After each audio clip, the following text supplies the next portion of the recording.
Thank you for joining us again today on a new episode of Reinforce the Horse. I think you're really going to enjoy our guest. We had a fantastic conversation with Miss Rachel Windchaser, a rewilding coach and horsesmith. As a self-professed lifelong student of the horse, Rachel's journey with horses began at 3 years old when her father presented her with her first pony. Rachel attributes a lot of her success today to her dad, who would remind her to, quote, be kind and check your timing. This is a mantra she teaches with her coaching clients today. Aside from her dad, Rachel says the very best teachers have been the horses in her life.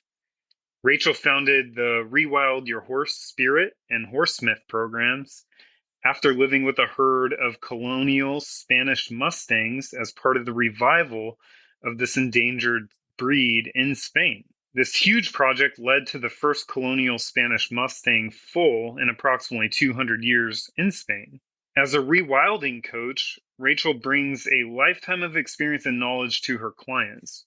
Her unique combination of humor, kindness, generosity, and empathy creates a welcoming environment where individuals can explore their relationship not only with themselves, but with their horses. She specializes in helping individuals rewild their connection with their horse by understanding their own nature and developing practical skills they can use in their daily lives. Her approach combines horse-human neuronavigation with her own life experiences and knowledge.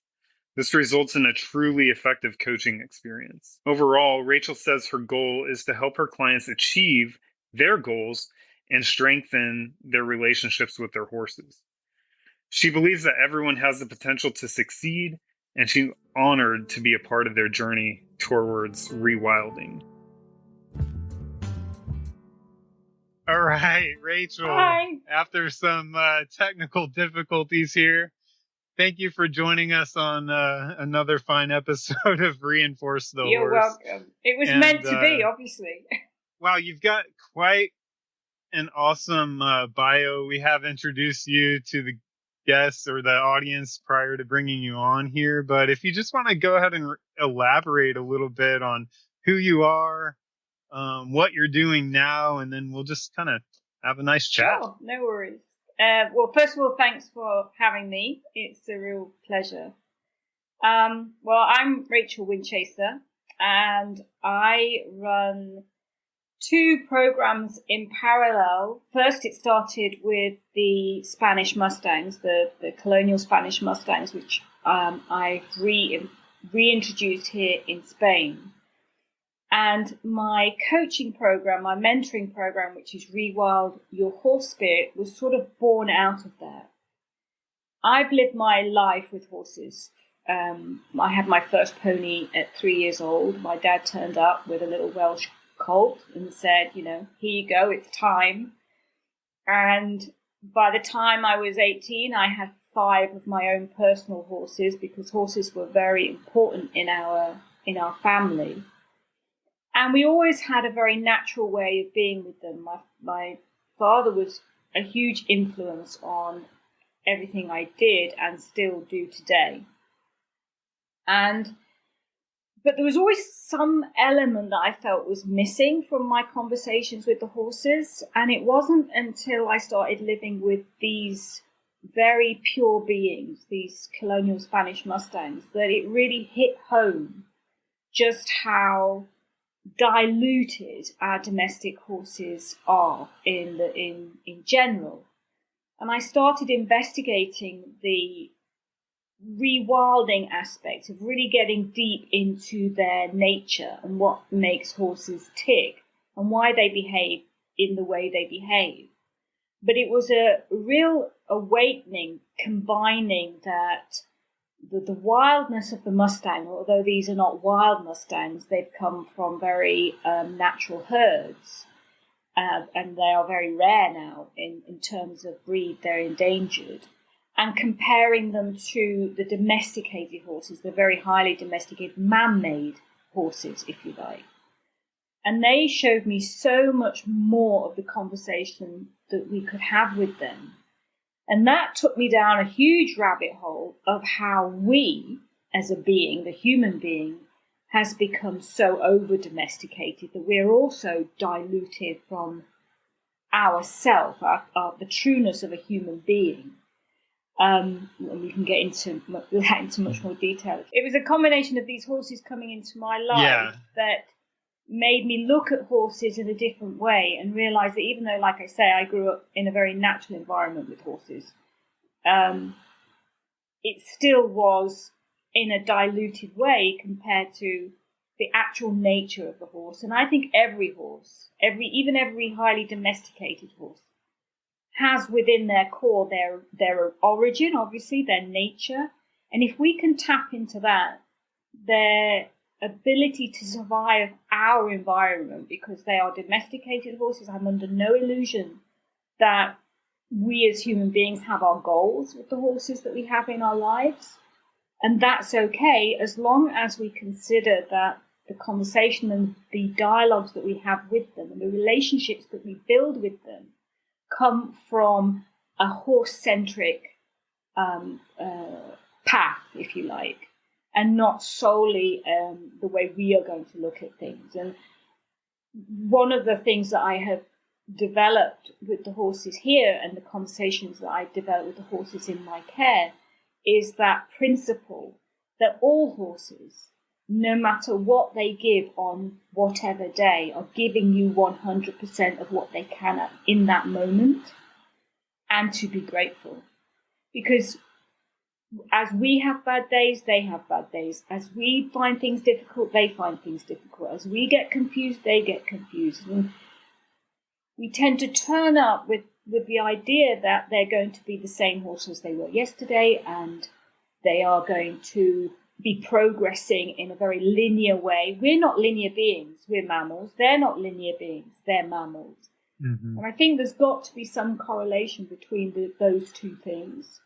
And also consider that although there's a lot of study within the wild horse and free roaming horses, I think we need to be very careful how we layer that onto our domestic horses, because they don't have that same environment, and we have to somehow balance those two things to find a harmony for them. So tell us more about that. So you got your dad got you your first pony when you were 3. Yeah.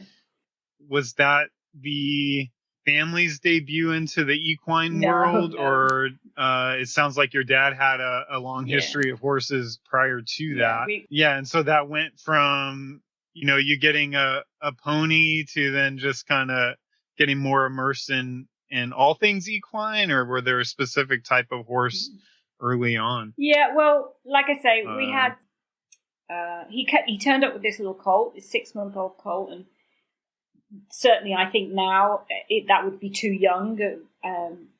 It wouldn't be part of my ideal, but that was the way it was then. So he turned up with this little 6-month-old colt I called him Harvey, but before that, I mean, there's pictures of me as a baby in arms on horses. Horses were my life, our lives. It was how we grew up, and without making them mechanical beings as children, they were our bikes to how other children would have gotten around the village, for example.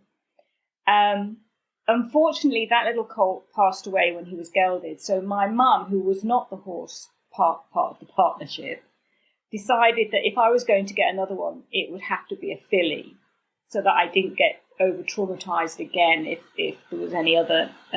He got an infection, so he died through gelding.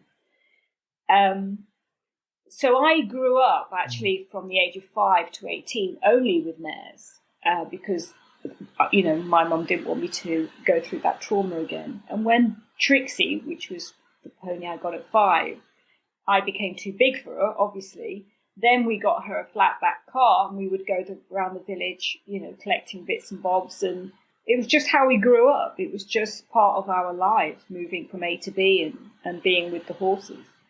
I can remember saying to my dad once, when you get to that certain age, I want a car. So, it's okay, maybe I'll sell one of the horses. Well, my dad looked at me like I offered to chop his arm off, and he said, absolutely not. You get a job, you earn some money. If you want a car, that's what that's what you're going to have to do about it. The horses stay. So, luckily. Very cool. Yeah, that's kind of how we are. Like the horses have become such a part of our existence, and for me, I'm coming up on 42 years old, and yeah, yeah, laugh it up. But you're a baby still, so forget that. The decades pass. I mean, horses didn't enter my life until late 2018. Oh wow! And so they've just been remarkably now part of our existence. They get under your I love skin. what you mentioned about. Right, yeah, they definitely do, and they kind of permeate the being.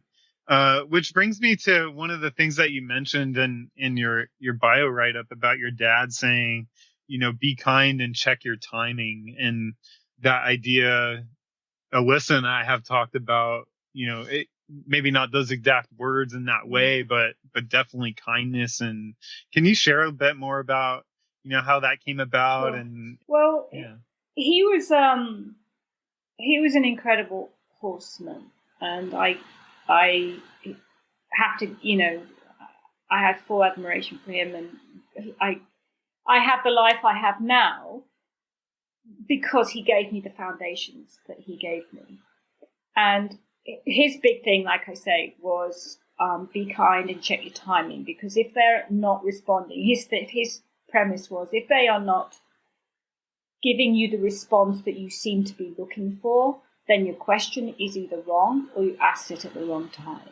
And that could mean either they're not ready for that question, so you're too early for it, or the moment's passed and you were too late for it.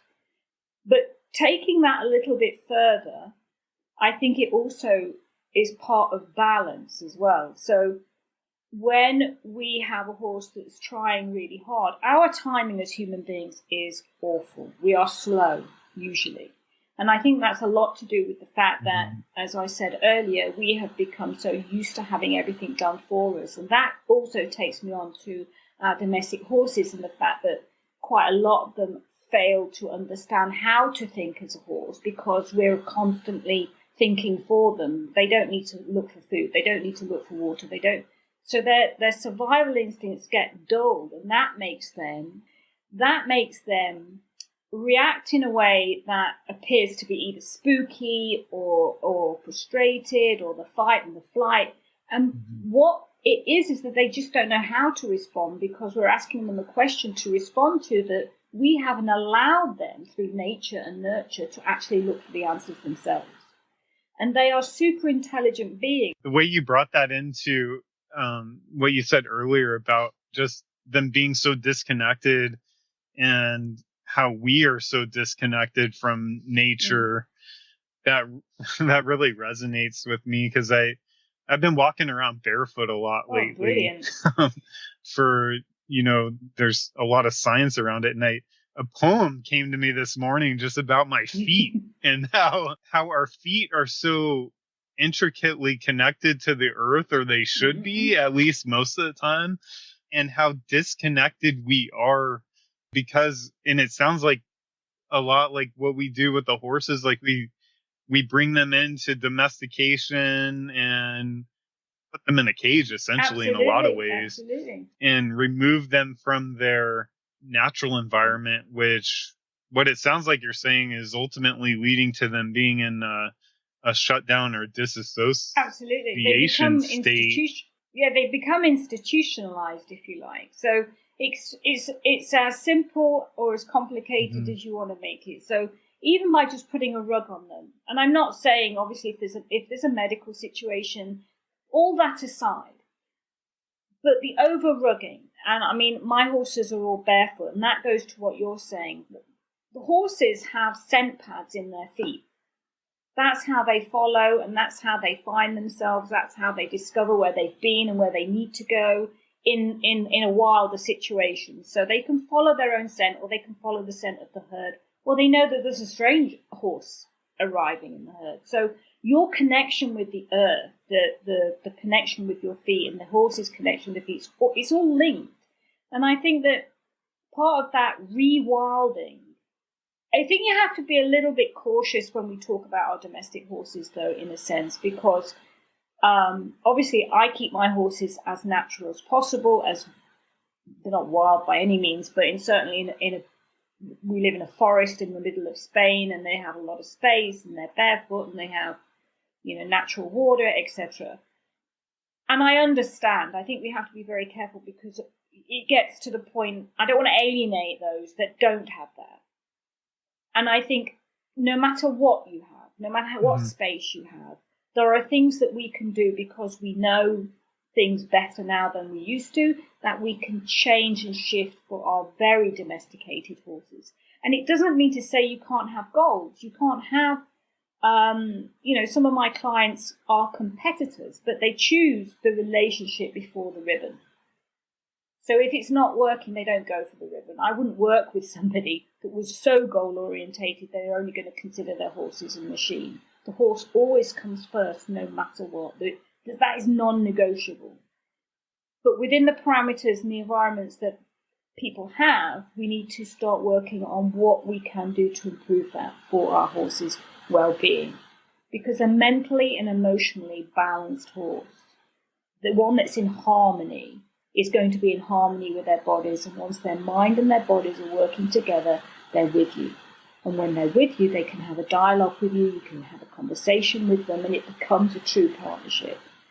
If you haven't got that, you've just got this being over here and you being over here in our own little worlds, tied up in all our technology and all our difficulties that we have in life. And we all have them right now. It's a really hard place to be in the world. But out there, that's where sanctuary is. The earth under your feet is sanctuary. I think that's brilliant what you do. When people come here to the retreats, it's what take your shoes off. We're going for a walk in the earth. They're like, oh, okay. So, yeah, I think that's. Yeah, and that's an interesting thing to me. How many people are so, how walking barefoot at any point is just so foreign to people, myself included, until recently.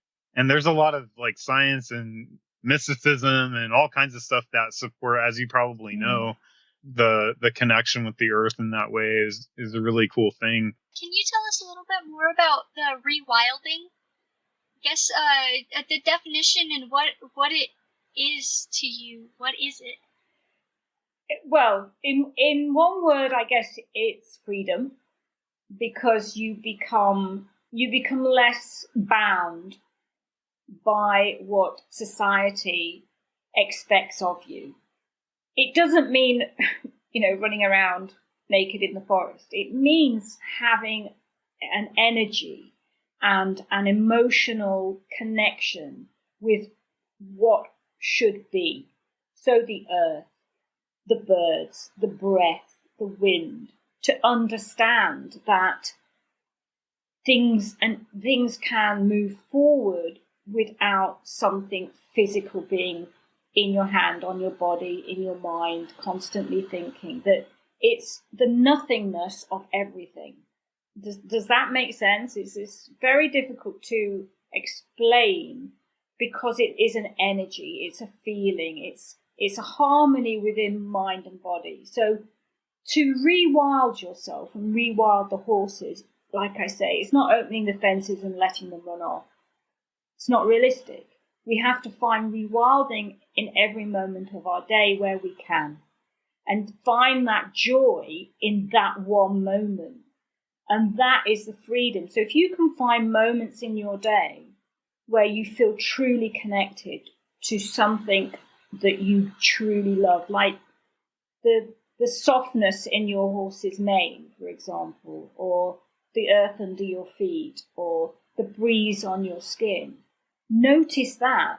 That's part of that freedom in rewilding. It's not, like I say, going out and hunting, and it's about noticing what's around you, the nature, and I think it's about love, really. It's about the love that you have of the beings that you are surrounded by, and that's everybody. I think we're very shy of saying to people, wow, kind of love you. And that's part of feeling free, and that's part of rewilding. We're so closed. We're so, boxed in. We box ourselves into, this is who I am. And it could be that's who you are in that moment, but you are allowed to be somebody else in another moment. And that goes back to the horses and my belief that when I go into the horses, I observe them, because that's the other thing. We don't observe anything. I think observation is an art that we're losing because we are bombarded by so much visual that we surf it. It's a bit like speed reading. We don't take all the words in. We don't take all the letters in. And if we don't take everything in, how are we really going to know what the characters and how the story is going to unfold? So if I go into the horses, whether they're my horses or the horses in my care, it doesn't matter. In that moment, I 100% surrender to that horse in that moment. And and allowing them to come back to me in that moment as well. And I think that's where the true connections lie. It's just in the, okay, I accept you for the horse that you are today. I accept you for the person you are today.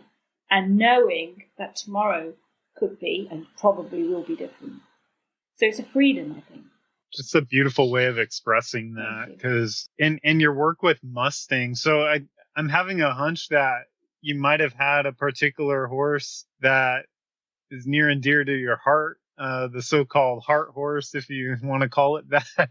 Is there one, or is it a conglomeration of maybe a herd of horses that really connected you in this way? Or I think the adult in me wants to say, no, all the horses are absolutely special, that I love them all. The child in me will tell you that it's Charlie. It is my Lakota Windchaser. He was the first Spanish Mustang that came into my life and is the reason that we are in the mountains in Spain trying to preserve them as a herd, because right now I think there's about 1,600 left. There's none left in Spain. They got lost in Spain about 200, 300 years ago. And we built this tiny little herd that we have right now, which is a stallion, our first colt, who is also a stallion, and 2 mares and Charlie. So I think in my life, as my stories unfolded with horses, there's always been one horse that has made a shift, and some small and some seismic shifts in my life. And Charlie, in this carnation, he's created this, if you like. So yeah, the adult of me says and truly believes that whoever I'm with in that moment is my heart. But the 10-year-old says it's Charlie. So okay, so you still have him, yes, and he's the black roan that you see. So you mentioned as well that this Spanish Colonial Mustang herd. Did I read it correct that you guys had the first foal in like 200 years? Can you tell us more about that? Yeah, so that's really interesting. So we had a stallion brought over from Texas. He is Champagne High. He's the Champagne stallion that you probably see some photographs on my social and on the website. And he came over from Texas 2019. He's the only Champagne Colonial Spanish Mustang outside America in the rest of the world. And there's only a few Champagne of the breed left.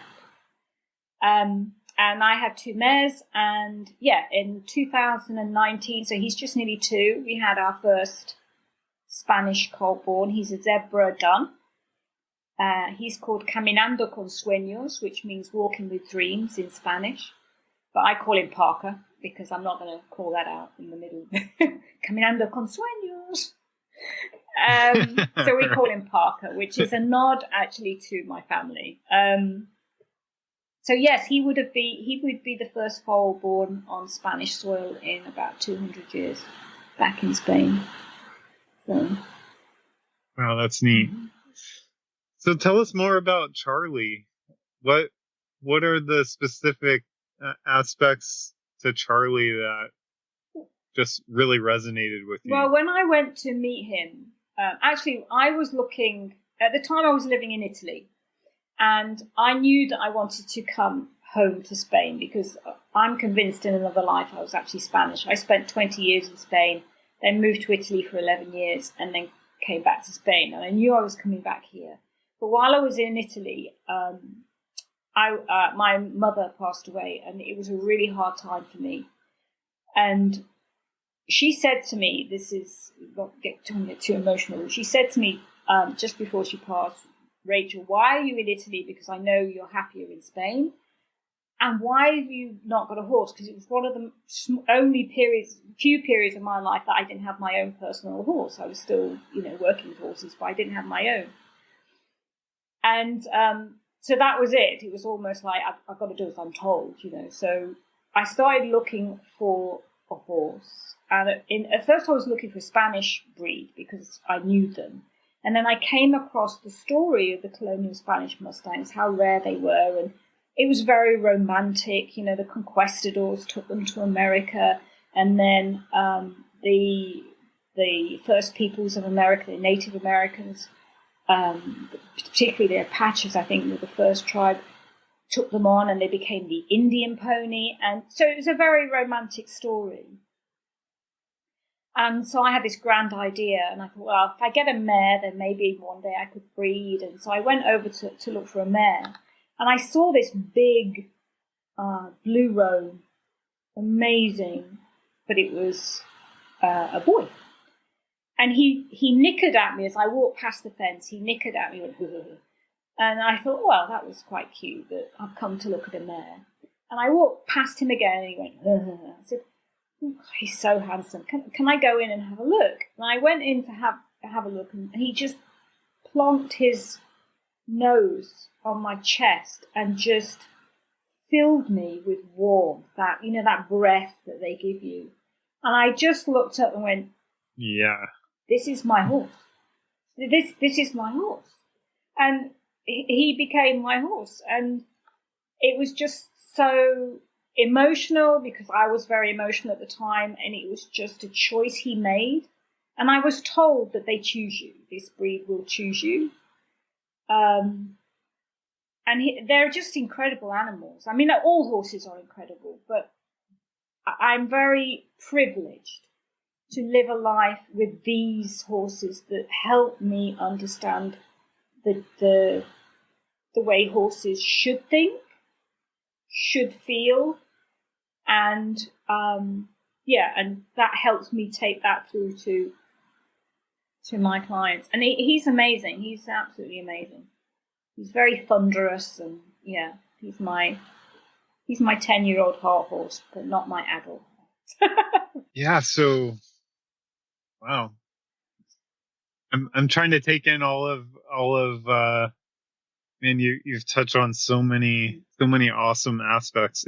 It sounds like you have a very spiritual aspect just to your being and presence.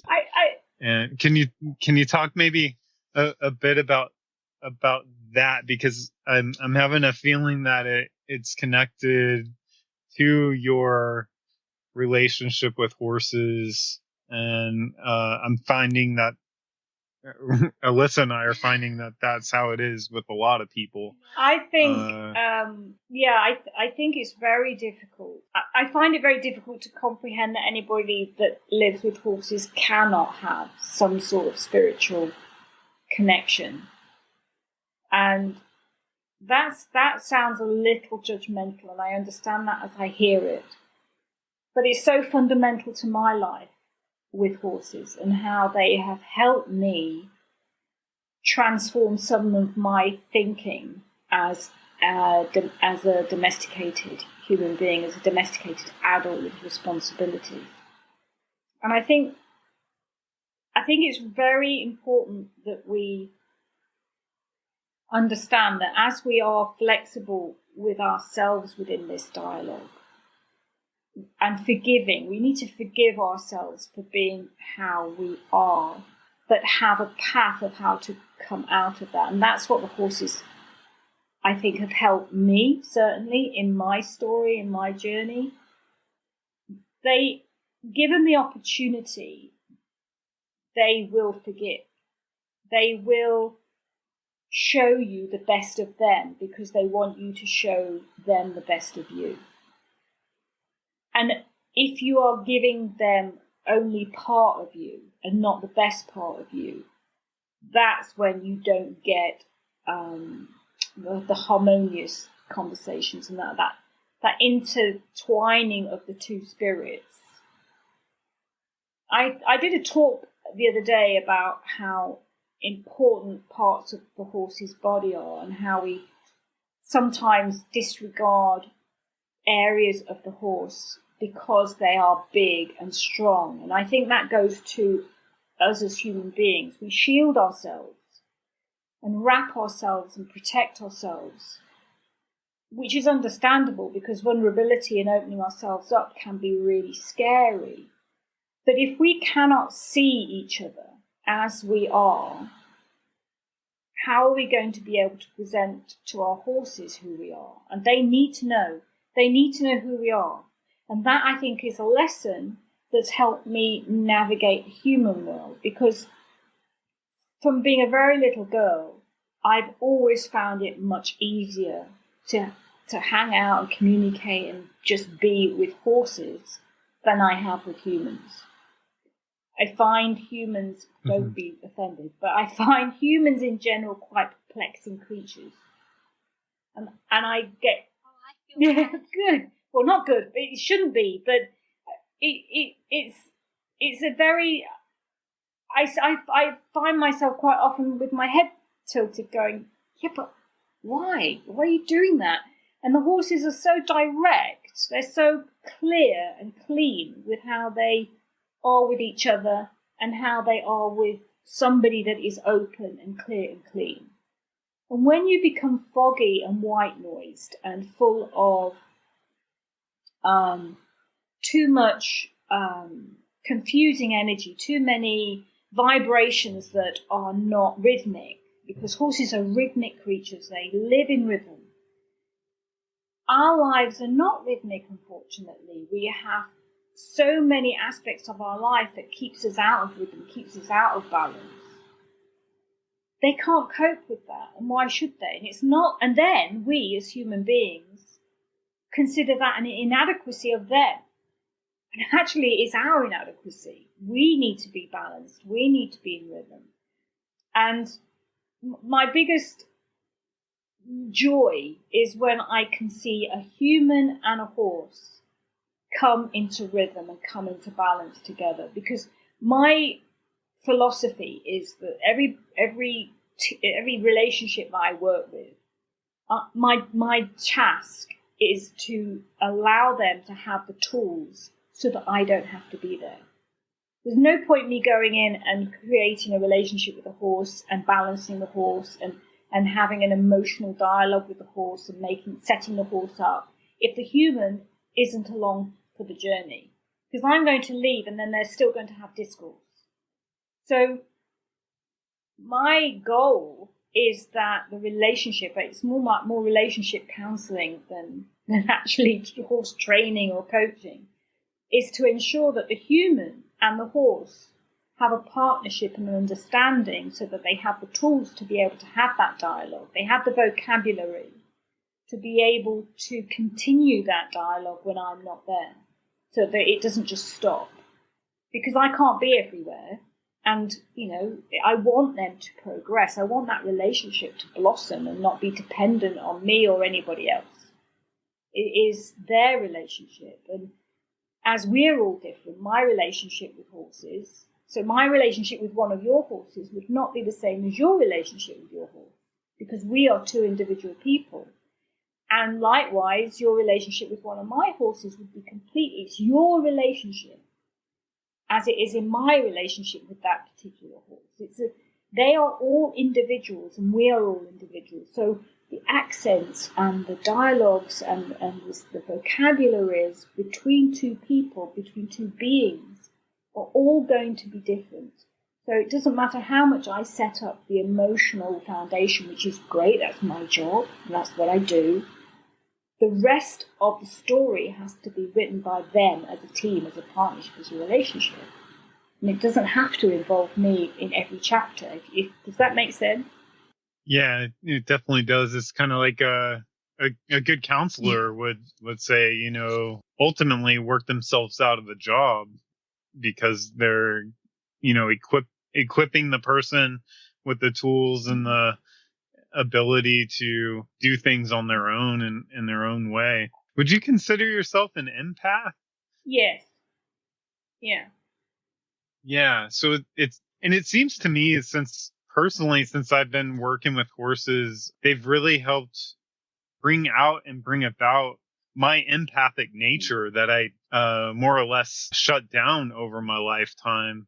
Would you have any insight into that? Because it's a really interesting concept to me, and it seems like you're really kind of touching on those Sure. aspects of empathy and the horse being able to kind of see through our veil, so to speak, you know, or our barriers that we put up. They see deeply into who you truly are, and it's us that need to look back into ourselves to see what they see.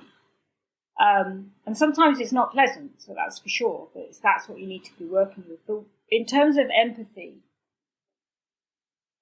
can be quite but this is my take on empathy anyway, it can be quite a tricky emotion. And I think we all have the ability to be empathetic. But I think, again, over time and over our lives, we lose that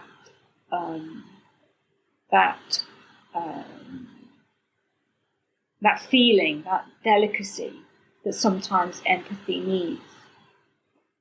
And I think also that empathy alone is good, but empathy with compassion you can rock the world with that. You rock the world with it. Because empathy is something that you can feel the same as somebody. So you're having a really difficult time and I feel it. I full empathy. I understand it. I see you. I feel you. I can help you be in the moment with your emotion, good, bad, or indifferent. But the compassion side of that balance is what helps you out of the situation that you're in. There's no point in me only being able to say or be with a horse and say, God, your situation is dire. The horses is the reason why I was late this evening, because I have this outreach program and it started in COVID, where people can call and I try and help them the best I can and to keep horses either in their first choice home with support with families that are not horsey, or find them a soft landing if they've gotten themselves into a difficulty without it becoming a legal matter. They surrender their horses because they can't cope anymore, which I fully support.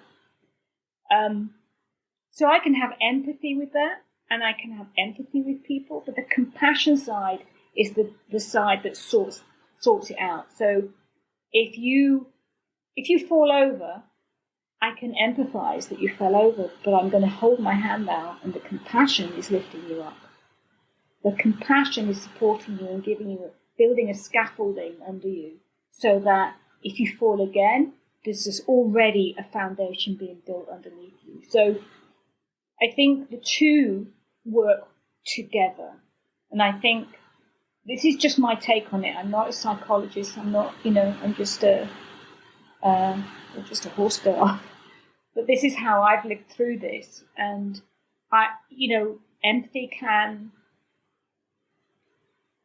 empathy sometimes has a dark side to it because you feel like you're being empathetic, and it can't be a box tick.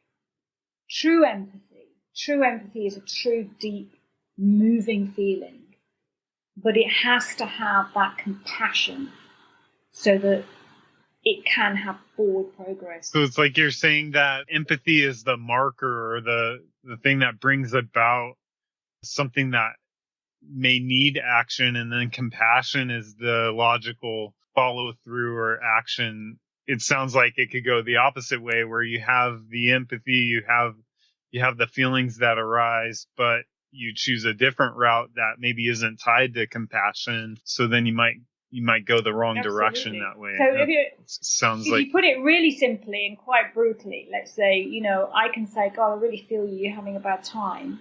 That's empathy. For me, this is how I read it anyway. I really feel you're having a bad time. Pull yourself together. You're having a really bad time. right.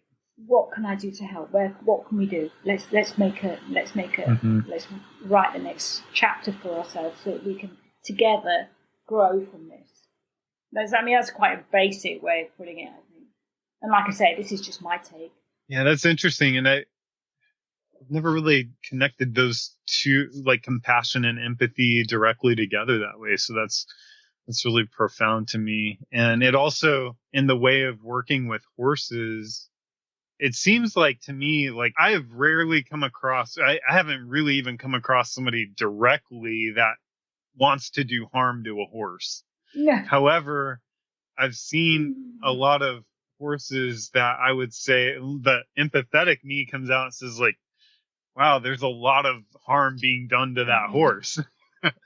and so I don't know, just kind of throwing it out there. Maybe a lot of people, they feel the empathy and they just don't have that level of compassion that's tied to it, or their definition of compassion's a little different, or I think sometimes needs some work. I think sometimes as well we have to be very careful that we don't.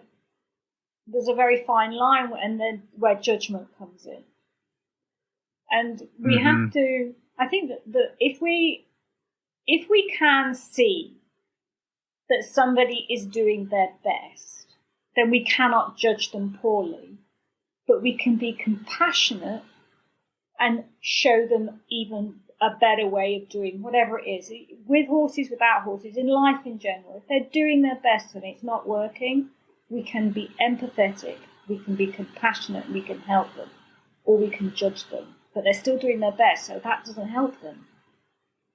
Well said. So I think that's Definitely. really important. Definitely. Hey Rachel, what is your favorite way of reinforcing your horse? By telling them that I love them all the time. All the time. Oh, I love that. Literally, God, I love you. I just walk in and all of them. I love them all of them. Yeah, I do. That's it. I just love them, no matter what they're doing. How do they respond to that? Differently, all differently, because they are individuals, and I'm very big on this. I'm very passionate about that. There is no cookie cutter horse in the world. There's no even. I have siblings. I deal with siblings. They're two different horses. They're just not the same horse. So I have Charlie, who is. If he could, he'd be a lapdog. I mean, he would crawl up and sit on your knee if he really could. And Champ, when I tell him, when I give him that energy, he will come and stand and just breathe over my shoulder. It's a very strange thing. I have a bit of an obsession at the moment with shoulders and horses' shoulder, and it being the center of their communication, or how they use their shoulder all the time. And like I was saying earlier, it's a huge, big area that we ignore because I think it's huge and big, and we're looking for, and I think it's right that we look for the eyes and the ears and the nose and all those tiny little signals that they give us. But there's a huge, big area there that is communicating all the time within themselves and within us. So he loves his shoulder being close to me. I've noticed that a lot recently, in fact, working with our Mustangs. So we just added a new Mustang just a few months ago. And so we have two Mustang mares that are from the the same herd, the same wild herd. They were captured at the same time. And then we have a domestic Bashkir curly gelding. It's been really interesting for us to see just, the 2-horse herd growing to a 3-horse herd and the dynamic there. And it's interesting that you bring up their shoulder, because before I hadn't really noticed it too much. I think Alyssa, you had mentioned more than me, but it just in the past few months since we've added the 3rd horse, I can see them like really using that, and they'll use it not in a forceful way usually, but it's definitely like using that large part of their body and communicating with it. And they do a lot of communicating with that part of their body. Interesting. Yeah. That's wonderful. So you have what? Your mares came from the wild then? They did. White River, Nevada. Mm-hmm. Wow. And they're your first horses?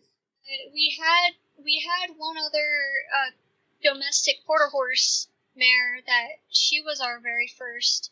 And then we got Cody, our Bashkir curly, not long after we got Mocha. And then Mocha passed away, and we got our first Mustang, Willow, and then just recently added Cincy.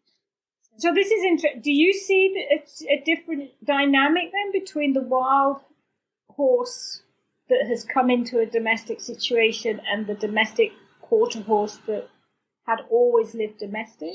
Yeah, I feel like it has, like, they're completely different. And so the dynamic we had for Mocha and Cody, our 2 first domestics, they needed more of a natural environment that we didn't have for them.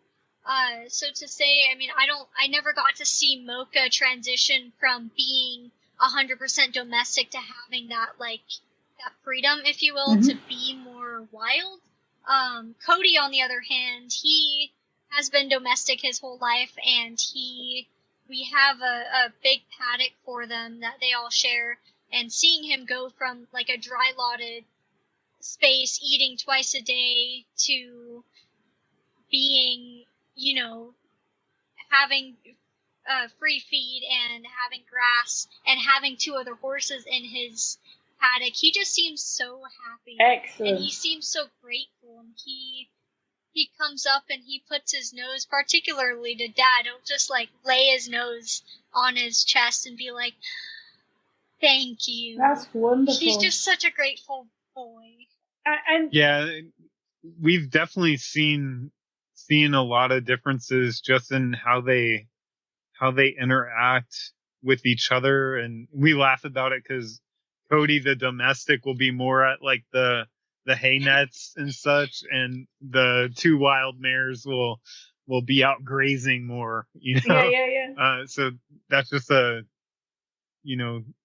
conditioning sort of thing. Absolutely. But Cody has definitely kind of awakened. That's why, as I love the phrase that you use, like the rewilding, because with our Mustangs, we've never taken the wild out of them, but yet they are the most loving and compassionate and empathetic beings that I've had the pleasure of being around. So but I think you need to obviously also understand that there is truth in the saying that the horses are mirrors.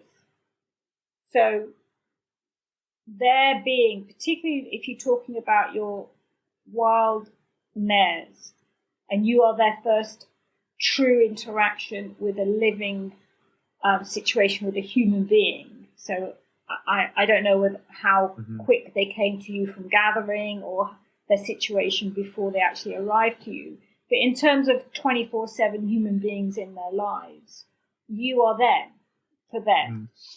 And this is their experience of human beings. So what you're getting, you are feeding. So you need to give yourselves credit for that. You understand? Because if they are being the way they are, it's because they appreciate you as beings, not human beings, just 2 vertical mammals as opposed to horizontal mammals that are responsible for their care. That's beautiful. But that's what they feel. That's what they're feeling. So well done you. Thank you for that. Yeah, that's definitely yeah, it's been a fun ride for sure. And it's, definitely why we are sitting here, having this conversation. They have helped us orchestrate this in very direct and indirect ways. So, and all of them, five or four of them, we've had 4. I mean, Alyssa and I used to just sit and talk about the horses, and we're like, we should do a podcast about this stuff.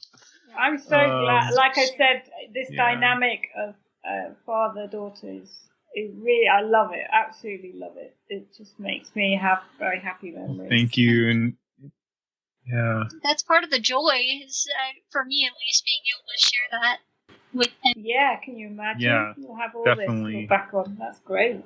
That's great. Is there anything else that you have in mind as far as sharing any more about your work, perhaps, or the people you like to connect with? I'm, it's funny because taking this path, that this incarnation that I am now, it's like a magnet.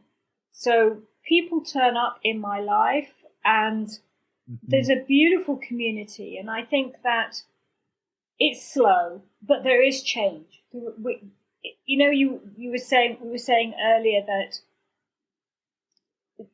we want to be in a situation where I'm out of a job. And I think that would be wonderful. Not particularly financially for me, but certainly would mean that we have finally got there. Unfortunately, there is a long way to go. But slowly you can feel the shifts. And I'm very keen on not putting myself in a position where I'm only preaching to the converted. I have a tendency to put myself in situations where I can have conversations and dialogues with people that are a little bit further away from this center of change. Let's put it that way. And I'm happy to listen and talk to them all day long because I only need to plant one seed. There's no point in me only having a conversation with I love talking to my like-minded colleagues and we have great conversations. But I feel I need to talk to those that are on the edge of change and need help taking that next step.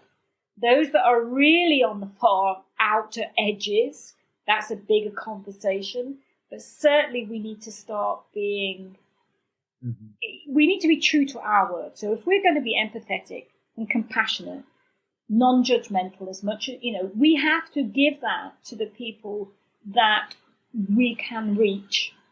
We can't keep judging them, putting them in a box and belittling them. And, you wouldn't do that I wouldn't do that to a difficult horse. I've got a difficult horse. They're not listening. What am I going to do? I'm going to say, wonder why they're not listening. Why is the response not the one I'm asking for? So what am I asking it in a way that they understand? Is it the wrong time? Am I off balance? Where's my harmony in my question? Where's my empathy in my question? Where's my compassion in my conversation? And we can, as much as that is absolutely the foundations of my life, we have to be able to move that and shift that to our fellow human beings if we're going to build a more empathetic, compassionate world, primarily for our horses, all horses, but just in general for everybody, right? So I think one of my key points is that I want to reach out to anybody that is thinking this sounds a little left field and not sure if it's going to work for them and their horse, and let them know, just ask a question and I'll answer it, because it just might. And I only need to answer one question and it just slightly shift their mindset. I'm not saying they have to look to me. There's a group of us. And I'm also very clear that if somebody contacts me and I can't help them, I have a whole bank of people that can. So we have to be able to be open and sharing and empathetic and compassionate throughout all levels of our communications and dialogues with our horses and with the people in our lives, and those people on the edge of our lives that we want to help change their mindset. Just need to plant a seed. I think that's important. Yeah, that's great. It seems to me that humanity is going through a shift, a positive shift. I don't know, maybe I'm biased and just have been working with horses a lot in the previous years, but it just seems to me horses have always been an integral part of human existence. It seems like going back history. Absolutely. It seems like they're a good indicator, or how we integrate with the horses and communicate with them is a good indicator of where humanity is to some degree. I don't know. I mean, maybe that's a little far-fetched. Imagine if humanity lived like a herd. So everybody was always looking out for everybody. Right, collective consciousness. Absolutely. And, they had an awareness that of the sick, and they had an awareness of the weak, and they had an awareness of where they need to go, and they went as a group, and there was nobody left behind. If we lived like a herd, God, life would be so much better. Right. I hear that. We would just acknowledge we're mammals and we are herd animals. Exactly. Could we Right. just get back to that? Sure. It's just, rather than sitting on our own little bubble. Yes. And thinking that, because Right. somebody liked my post that we're part of a community. No. This is community. These conversations, this is community. Most definitely. Any other questions on your side, Alyssa? No? Well, this has been really great. You've shared so much in a rather short period of time. I've really enjoyed it. I'm really thankful just to be able to have a conversation with you, and it's really kind of cool to me how these interactions and these stories have started to come out, and we get to connect with people all over the world in this sort of intimate way. So I appreciate it from the bottom of my heart. I mean, I've loved it. I really have. And I think just one other little thing is that I think as much as getting back to nature, we have to make an acknowledgement that this technology makes a global village. Whether to be able to talk to you from the other side of the world in real time and have this conversation, which is really heartfelt from all of us in this little, internet room that we're in right now. That has been, you have to give nod to technology and advancement in one sense. Oh, definitely. I just think that we need to use it in a way that is healthier for our well-being and our mental health and our physical health and our emotional health, and I think that's we just have to be clever with it. Yeah, I love that. It's not necessarily the tool that's wrong. It's the way the tool's used. And, I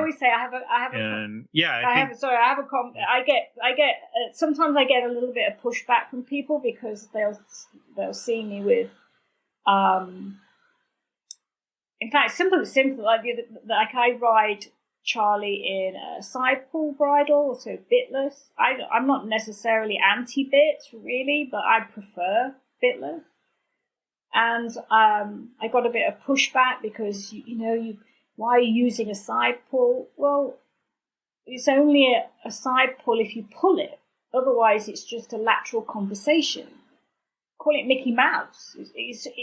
Anything is only the energy you give it. If I have I don't use one, but if I had a whip, it's only a whip if I use it as a whip. Otherwise, it's just a long stick-looking thing, and it's the energy I give it. It's the energy you give anything. If you give the energy, if you give it life, that's what it is. And that goes back a little bit to your relationship with your horses and what I was saying. You're giving that life and that energy to the horses, so they're giving you it back. Definitely. Yes. Yeah. We get pushed back a lot, I guess, or eyebrows raised. We ride naked not us, but the horses. I'd raise I'm all for, that's great. Okay. It's been an incredible like training and riding and like being with them. My mare Willow has never had a saddle on her, or a bit in her mouth, and I've been riding her for months.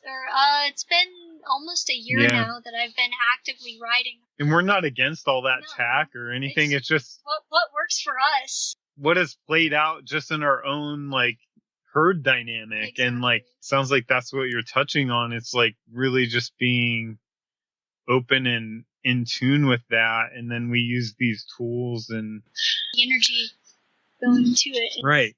You can't be frightened of any question. Questions are fabulous things, because even if I find that if somebody asks a question and you don't know the answer, the best thing you can say is, "Well, I don't know, but I'm going to find out," because it gives you an open door to go and learn more. I think there's the whole thing about boxing ourselves into to stereotypes of I don't know everything. Nobody does. So why would I possibly pretend that I do? The best person or the best being to ask is the horse anyway. So are your horses happy? Do they give you back that energy and that feeling, that channel? Have you got a channel of communication going? Have you got a dialogue going? Are they asking you questions? Are you answering those questions? And if you can't answer those questions, are you finding out the answer for them to come back and answer those questions? Are you asking them questions? Are they responding or reacting? Because you want a response, not a reaction. Because even if the response is not what you thought you needed, that's what you asked. Whatever they respond, that's the question you asked. If it's not the right response, then you've got to ask yourself, I need a different question. Oh, I love that. And that coincides with our mantra that we kind of created: communication, not control. Absolutely. Even when we're putting a halter on or any type of tack, or just asking them to do anything.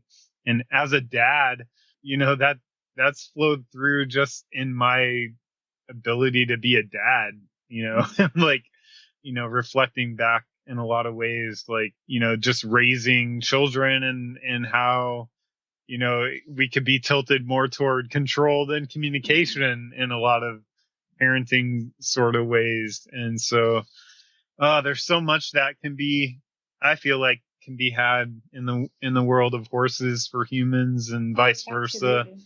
Thank you so much. You're welcome. For sharing.